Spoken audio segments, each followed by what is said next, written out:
So hello guys, welcome to NK classes YouTube channel. तो जो हमारा आज का टॉपिक है जिसे हमें कवर करना है वो है केस स्टडी ऑफ श्रीलंका। तो जो श्रीलंका है वो एक एशियन कंट्री है, स्मॉल कंट्री है, एशियन कंट्री है। और जो श्रीलंका है उसका पॉपुलेशन अप्रॉक्स हरियाणा का जो पॉपुलेशन है उसके बराबर में है। ये एक आइलैंड कंट्री यानी कि चारों तरफ से पानी से घिरा हुआ है। और यहाँ पे ये 3 मेजर ग्रुप्स में डिवाइडेड है। पहला मेजर ग्रुप है सिन्हाला स्पीकिंग पीपल का, दूसरा है तमिल स्पीकिंग और तीसरा है मुस्लिम। तो ये 3 ग्रुप्स थे, इसमें श्रीलंका डिवाइडेड था। जो सिन्हाला स्पीकिंग पीपल थे वो लोग मेजॉरिटी में थे, तमिल स्पीकिंग पीपल माइनॉरिटी में थे, और जो मुस्लिम थे वो बहुत कम वहाँ पे थे। जो सिन्हाला स्पीकिंग लोग थे उनका प्रोपोर्शन वहाँ पे 74% था। जो तमिल स्पीकिंग पीपल थे उनका 18% था, और जो मुस्लिम्स थे वो 8% थे वहाँ पे। तो जो तमिल स्पीकिंग पीपल थे ये भी 2 अदर पार्ट्स में डिवाइडेड थे। तमिल स्पीकिंग 2 सब ग्रुप्स में डिवाइडेड थे। जो तमिल स्पीकिंग थे वो 2 सब ग्रुप में डिवाइडेड थे। पहला ग्रुप था श्रीलंकन तमिल और दूसरा जो ग्रुप था वो था इंडियन तमिल।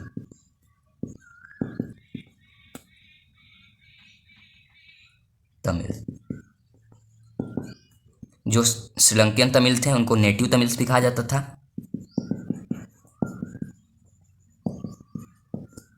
इनकी जो वहाँ पे पॉपुलेशन थी वो इंडियन तमिल के कंपैरिजन में ज़्यादा थी। इनकी पॉपुलेशन वहाँ पे 30% थी, जो इंडियन तमिल की पॉपुलेशन थी वो सिर्फ 5% थी। और इन दोनों ग्रुप्स को मिला के ओवरऑल श्रीलंका में तमिल पॉपुलेशन थी जो कि 80% थी। और जो इंडियन तमिल्स थे, तो जो वर्कर्स थे कॉलोनियल पीरियड में जो कि श्रीलंका में गए थे इंडिया से, जो तमिल्स थे वो लोग अपने अलग एक कम्युनिटी बनाए जिसे इंडियन तमिल्स कहा जाता है। और जो पहले से तमिल श्रीलंका में रहते थे जो कि नेटिव तमिल्स थे उन्हें श्रीलंकन तमिल कहा जाता है। तो जो हम लोग का आगे का टॉपिक है वो है मेजोरिटरिज्म इन श्रीलंका। तो पहले हम लोग ये समझ लेते हैं कि मेजोरिटरिज्म क्या होता है। तो अगर जैसे कि मेजोरिटरिज्म का मतलब ये है कि कोई अगर ज़्यादा पॉपुलेशन वाला कम्युनिटी है या वो मेजॉरिटी में कोई कम्युनिटी है तो गवर्नमेंट उसको सपोर्ट करती है, लोग उसको सपोर्ट करते हैं। तो वहाँ पे मेजॉरिटरिज्म है, वो माइनॉरिटी को दबाते हैं और मेजॉरिटी को पुश करते हैं, प्रोटेक्ट करते हैं। तो ये मेजॉरिटरिज्म है। तो मेजॉरिटरिज्म इन श्रीलंका में हमें ये पढ़ना है कि जो सिन्हाला स्पीकिंग पीपल थे और जो तमिल स्पीकिंग पीपल थे। तो जो सिन्हाला स्पीकिंग पीपल थे, तो जब श्रीलंका 1948 में इसको इंडिपेंडेंस मिली श्रीलंका को, तब जो सिन्हाला स्पीकिंग पीपल थे उन लोगों का ज़्यादा सपोर्ट था गवर्नमेंट बनाने में, क्योंकि ये लोग मेजॉरिटी में थे और जो तमिल थे वो माइनॉरिटी में थे। तो जब 1956 में गवर्नमेंट ने एक एक्ट लागू किया, सिन्हाला को ऑफिशियल लैंग्वेज बना दिया, क्योंकि इन लोगों ने गवर्नमेंट बनाने में सपोर्ट किया था। तब जो तमिल पीपल थे उन लोगों को बहुत ही गुस्सा आया और लोग एंग्री हो गए। तो उन्होंने इसके खिलाफ प्रोटेस्ट शुरू कर दिया। तो उसको आगे पढ़ने से पहले हम लोग ये देख लेते हैं कि जो श्रीलंका था उसमें किस किस रीजन्स में सिन्हाला स्पीकिंग थे, किस रीजन में तमिल स्पीकिंग थे और किस में बुद्धिस्ट स्पीकिंग थे। तो अगर हम लोग श्रीलंका के मैप को देखें तो कुछ ऐसा ही मैप होता है उसका। अच्छा तो नहीं बना लेकिन ठीक ही है, सॉरी ऐसे बना लेते हैं इसको। तो इसमें जो ये साइड था पूरा, जो नॉर्थ ईस्टर्न साइड था वहाँ पे तमिल्स रहते थे।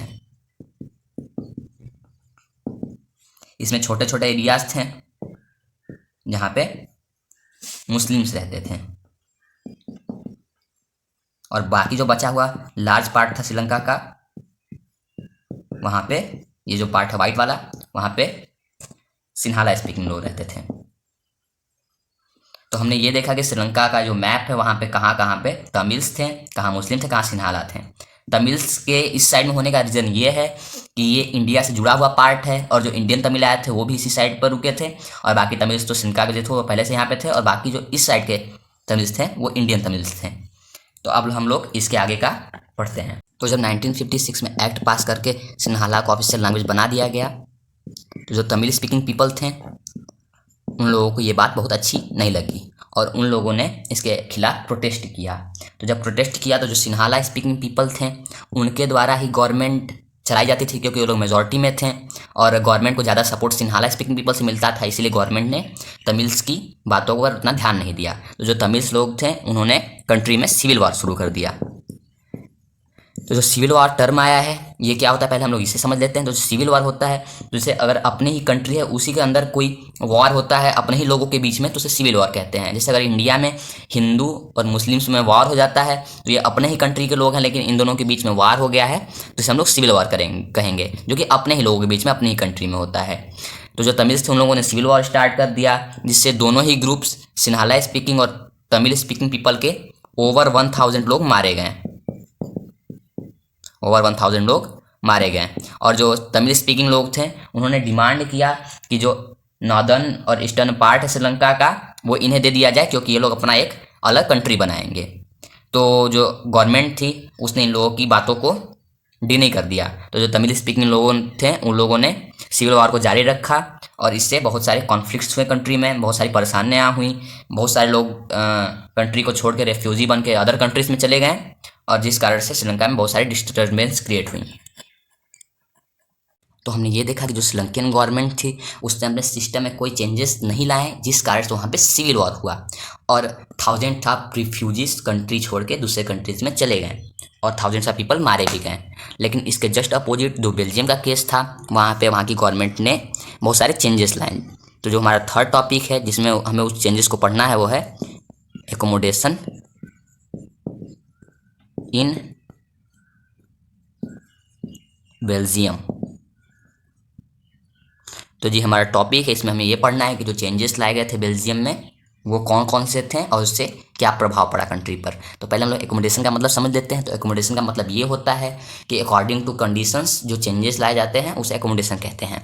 तो जो एकोमोडेशन इन बेल्जियम था वो 1970 से 1993 के बीच में लाया गया था और ये 1950 से 1960 के बीच में जो कॉन्फ्लिक्ट्स हुए थे कंट्री में उसको देखते हुए वहाँ की गवर्नमेंट ने इन चेंजेस को वहाँ पे लाया था। तो जो मेजर चेंजेस थे वो दो थे। पहला चेंज ये था कि स्टेट लेवल की गवर्नमेंट और सेंट्रल लेवल की गवर्नमेंट वहाँ पे थी बेल्जियम में। तो स्टेट लेवल की गवर्नमेंट में डच और फ्रेंच थे और सेंट्रल में भी डच और फ्रेंच थे। तो इन दोनों को स्टेट लेवल और सेंट्रल लेवल दोनों जगहों पर इक्वल सीट्स दी गई थी, इक्वल सीट्स गवर्नमेंट में दी गई थी। चूँकि सेंट्रल लेवल पर डच स्पीकिंग ज़्यादा थे और फ्रेंच स्पीकिंग कम थे, फिर भी डच और फ्रेंच को इक्वल दी गई थी और स्टेट थे और डच कम थे, फिर भी इन दोनों को वहाँ पे भी इक्वल सीट्स दी गई थी, जिस कारण से ब्रसेल में कॉन्फ्लिक्ट्स बहुत ही घट गए। क्योंकि जो दोनों कम्युनिटी थी डच और फ्रेंच स्पीकिंग उन लोगों को ये लगा कि अब हम लोग पूरी तरह से इक्वल हैं, क्योंकि दोनों जो लेवल की गवर्नमेंट थी वहाँ पे इन्हें। तो जो सेकेंड चेंज बेल्जियम में लाया गया था वो था एक थर्ड गवर्नमेंट का फॉर्मेशन जिसका नाम था कम्युनिटी गवर्नमेंट। तो जो वहाँ की जो बेल्जियम की कम्युनिटीज़ थी उनकी अपनी एक अलग अलग गवर्नमेंट होती थी। जैसे कि फ्रेंच स्पीकिंग थे वहाँ पे, डच स्पीकिंग थे और जर्मन स्पीकिंग थे। तो इन तीनों कम्युनिटीज़ की अपनी अलग अलग गवर्नमेंट थी। जो कम्युनिटी गवर्नमेंट थी उसके पास कुछ स्पेशल पावर्स थी। वो कल्चरल, एजुकेशनल और लैंग्वेज रिलेटेड इश्यूज़ पर उसे हैंडल कर सकती थी। लैंग्वेज रिलेटेड इश्यूज़ थे उसको वो लोग हैंडल करते थे जो कम्युनिटी गवर्नमेंट थी।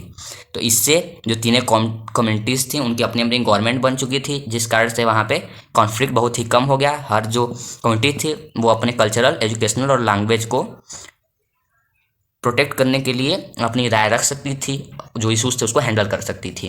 तो जो आगे का हमारा टॉपिक है वो है फॉर्म्स ऑफ पावर शेयरिंग, जिसे हम लोग अगले लेक्चर में पढ़ेंगे, जो कि इस चैप्टर का लास्ट टॉपिक है। तो अगर वीडियो पसंद आई हो तो वीडियो को लाइक कर दीजिएगा और ऐसे ही क्लास 10th के अमेजिंग वीडियोज़ को देखने के लिए हमारे चैनल को सब्सक्राइब कर लीजिएगा। तब तक के लिए goodbye, have a nice day.